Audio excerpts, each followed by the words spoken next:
Good afternoon, ladies and gentlemen. I'll ask you to have a seat and eat while we talk. I was asked to talk to you today about the paradigm study, discussing the new drug Entresto. So please, if I can have your attention, this will be kind of background, and then Dr. Ben-Gal will lead a panel of discussion regarding how to use this drug, which is relatively new on the market in Israel. The use of Entresto is based on the paradigm heart failure study, which is a comparison of the angiotensin receptor neprilysin inhibition, ARNI, with the NACE inhibitor. It's a multinational study. And the background is that the chronic treatment of heart failure thus far has been based upon the treatment with angiotensin receptor antagonists and ACE inhibitors that were introduced in the 1980s. And these resulted in a reduction in mortality, which is dramatic at that time, of around 10 to 15%. The use of beta blockers was examined thereafter, and this resulted in a reduction in mortality of up to 30%. I have to admit and to emphasize that some of these studies were not done concomitantly. So in some of these studies, ACE inhibitors were not uniformly given or beta blockers were not uniformly given. So we cannot discuss a synergistic or an additive effect on a routine basis.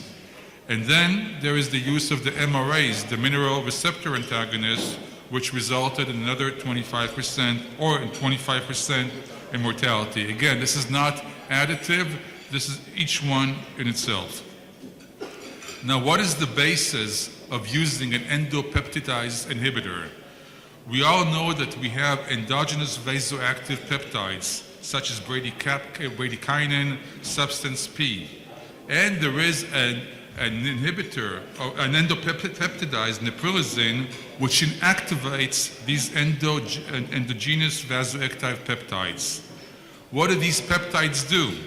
They reduce neurohormonal activation, they decrease vascular tone, they decrease cardiac fibrosis, and they decrease sodium retention. So if you inhibit the endopeptidase that degrades them, you increase their level in the bloodstream. So if you would have to devise a drug which will help you in heart failure, you would want a drug that on the one hand inactivates the maladaptive mechanisms, such as the activation of the renin-angiotensin system, and you would want to have a drug which decreases the activity of response to adaptive mechanisms. And that's actually the reasoning, the rationale of having both an ARB, which inactivates the maladaptive mechanism, and an inhibition of neprilysin, which increases the adaptive mechanism. And by doing so, you hope that you actually improve the outcome of heart failure.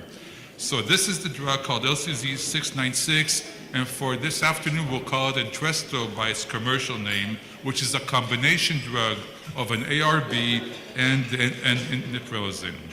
And the paradigm heart failure study is actually a study that was done in heart failure patients that was designed to examine whether the combination drug Entresto of a target dose of 400 milligrams per day would be better than the standard treatment, which is considered ACE inhibitor of 20 milligrams per day. That is the paradigm heart failure study. And this is important. I would call your attention to see this slide, because these are the inclusion criteria in this study, and these are the criteria for use in your everyday practice, and I'm sure that Dr. Ben-Gal and the panel will discuss this in depth. First of all, you have to have a patient who is with symptomatic heart failure. This trial did not involve patients who were asymptomatic. The ejection fraction to be enrolled in the study was first considered to be 40%, and it was reduced during the study to 35%. So you have to have a symptomatic patient with an EF of under 35.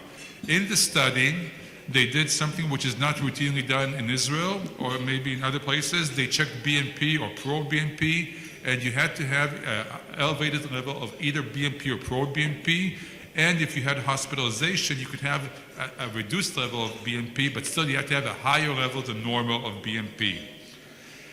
An important issue, a very important issue that I would call your attention to, in order to be screened and to enroll in this study, you had to receive a dose of enalapril of 10 milligrams per day or an equivalent drug of an ARB or an ACE inhibitor. You would not be considered eligible to be screened in the study if you do not receive this drug for at least 4 weeks. And again, I'm sure that the panel will discuss this.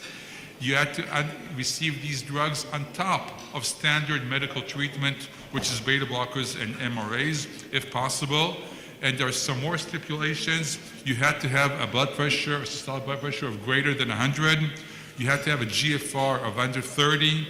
And you had to be in the screening period of potassium of over 5.2, and when you were randomized, you had to have a potassium of under 5.4. Under 5.2 for screening, under 5.4 for randomization. So in advance, we're talking about symptomatic patients, EF under 35%, and with receiving quite a nice dose of an ACE inhibitor and not having hyperkalemia or chronic kidney disease, severe chronic kidney disease.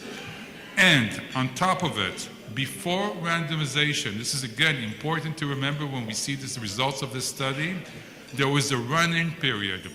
All patients in the run-in period were supposed to get enalapril 10 milligrams twice a day for 2 weeks. And then they were supposed to get the study drug, Entresto, first 100 milligrams BID for 1 to 2 weeks, and then 200 milligrams, which is the target dose, for 2 to 4 weeks. Only those patients who were able to receive the drug during the run-in period were randomized and were included in the study. And then this was a double-blind study receiving either Entresto at a dose of 200 milligrams BID, that is 400 milligrams per day, or enalapril at 10 milligrams BID, that is 20 milligrams per day.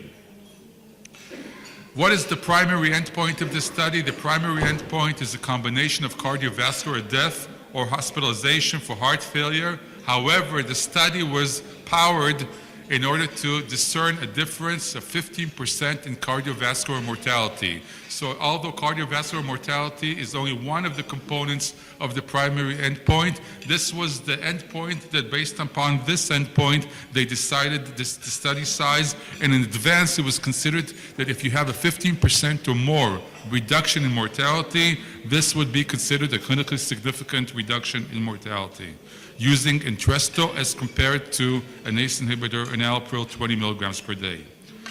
There were secondary endpoints, all-cause mortality, Kansas City cardiomyopathy questionnaire at 8 months, time to new onset atrial fibrillation, and a decline in renal function. So this is the study, ladies and gentlemen. Of the 10,521 patients who were screened, but again, these were patients who were screened after they met certain inclusion criteria, and these were in 10,043 centers in 47 countries. So this is a multinational study. That we had 8,400 patients who actually were randomized in the study. 4,187 patients were randomized to receive the study drug, and 4,212 were randomized to receive enalapril 20 milligrams per day. The median follow-up was 27 months. Again, the target dose was 400 milligrams of Entresto and 20 milligrams of enalapril. At the last visit, we have to see that actually some of the patients did not receive the target dose, and the mean dose was 375 for the patients in the Entresto group, and 19 or 18.9, and we'll talk about this later on, what is the significance of down titration of the target dose. And these are the characteristics of the patients. We can see that the mean age was around 64. This, as is accepted in most of the cohorts of patients with systolic dysfunction, 80% of the patients were males. Most of the patients were in New York Heart Association class 2. Some of them a quarter were in New York Class Association 3. There was just a very small minority of patients in New York Class Association 4. None of the patients, and I want to emphasize this, were in New York Heart Association 1. None of the patients were asymptomatic. History of diabetes was around 35% of the patients. In terms of medical therapy, we see that the medical therapy was quite good. If there are any EP specialists in the audience today, you will be disappointed to see that ICDs and/or CRTs were used in only around 16% of the patients, although all of these patients had an EF of under 35%. All of these patients were symptomatic. So there was underuse of CRT or CRTD in this population. These are the results I'm going to show you were published in September of 2014 in the New England Journal of Medicine, and these are the results. In terms of the primary endpoint, I remind you the primary endpoint is cardiovascular death or heart failure for the enalapril group after 1,260 days after randomization. There were 1,117 deaths as compared to 914 deaths or heart failure hospitalizations, and this resulted in a 20% reduction in the primary endpoint, and you see the p-value of 0.60 and then A2, and the numbers needed to treat, which is very important. For every 21 patients that you treat with Entresto as compared to enalapril 20 milligrams per day, target dose, you reduce the primary endpoint of death, cardiovascular death or heart failure hospitalization. This is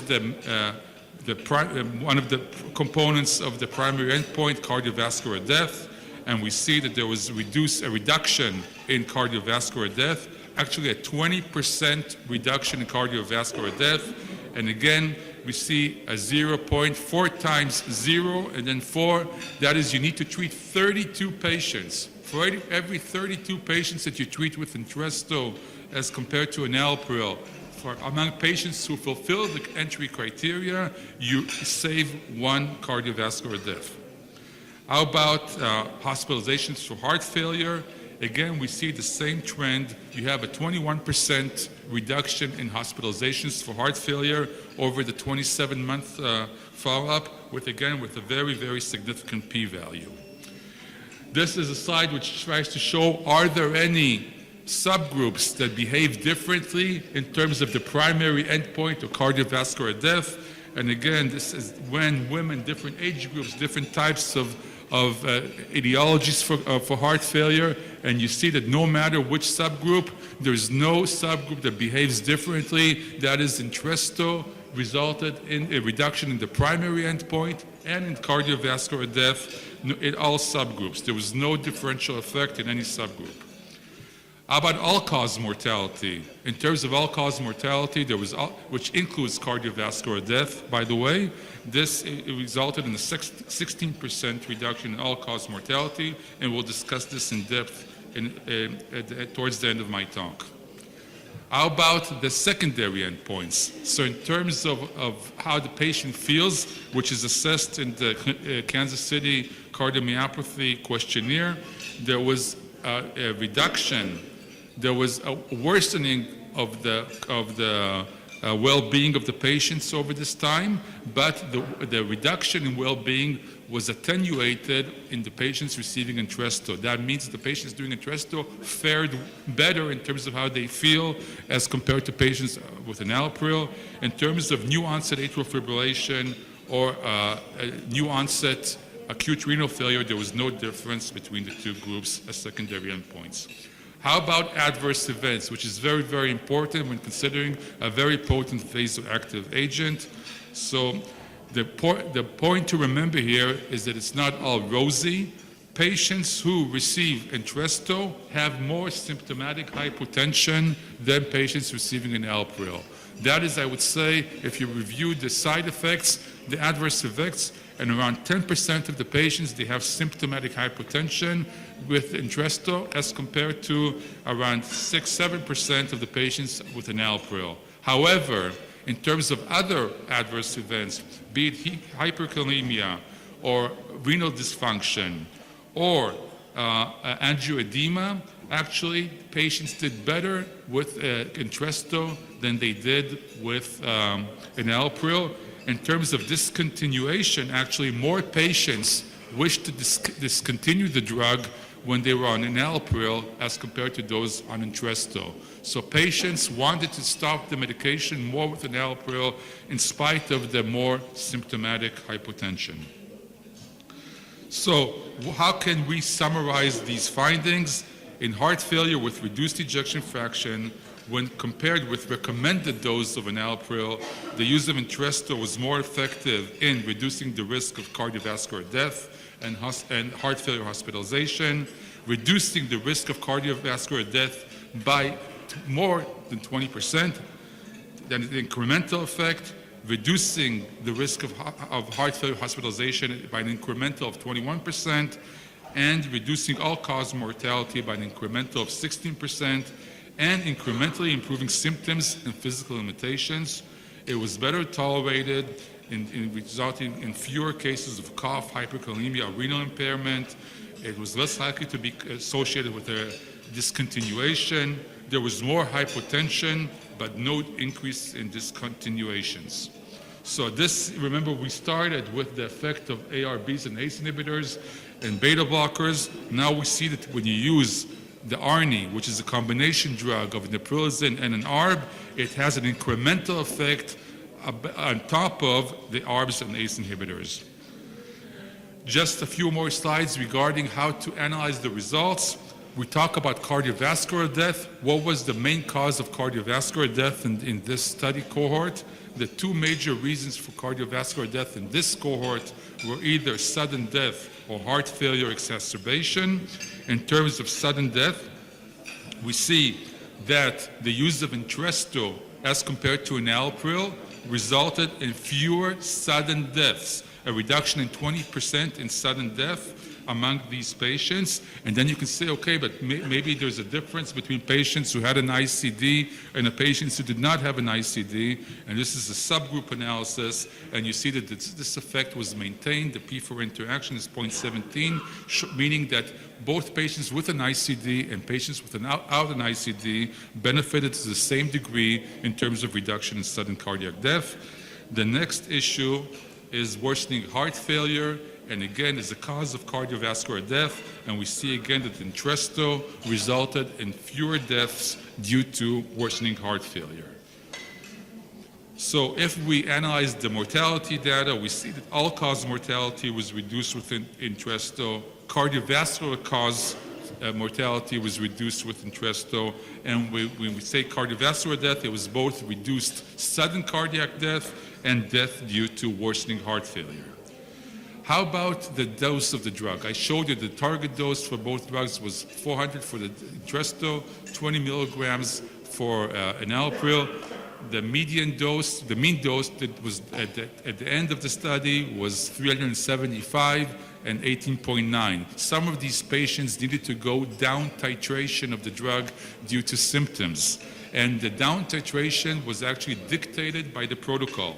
So if a patient was receiving the target dose and he developed some symptoms, the investigator was instructed how to downtitrate him, either to 100 milligrams twice a day of the study drug Entresto, or 5 milligrams of enalapril twice a day, or even more, to decrease it to 50 BID, or 2.5 enalapril BID, or to discontinue the drug altogether based on the symptoms of the drug. So the investigator could downtitrate the dose of the drug, but the down titration was dictated by the protocol. And what happened to the patients who had down titration?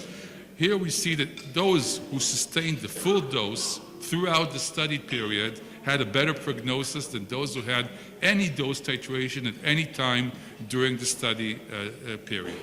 So when you reduce the dose, it's probably an indication that this patient may be at higher risk or more difficult to manage. However, when we checked, or not we, when the investigators checked whether Entresto was better than enalapril at all doses, whether be it 100% of the target dose, 50% of the target dose, or under 50% of the target dose, the effect remained. That is, even if you down titrate the patient, okay, you still have a benefit. So it's better not to down titrate, but even if you down titrate, the patient will do better on the study drug as compared to an alpril.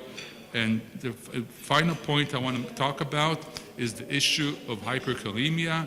There is the issue of hyperkalemia, especially among patients who also receive mineral corticoreceptor antagonists, MRAs, such as aldosterone.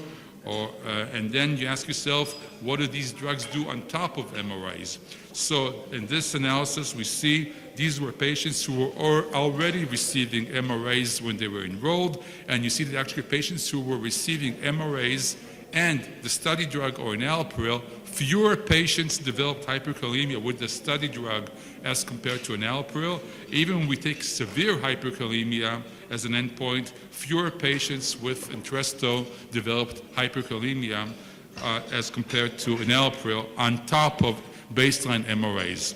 And what happened when you have those patients who started to receive MRAs during the study period? Again, the same trend. We have fewer cases of hyperkalemia, even if you start MRAs during the study period. So you can say that in terms of safety, in terms of hyperkalemia, it seems that the study drug Entresto did better than enalapril. Thank you, and I think that Tuvia now can manage the panel.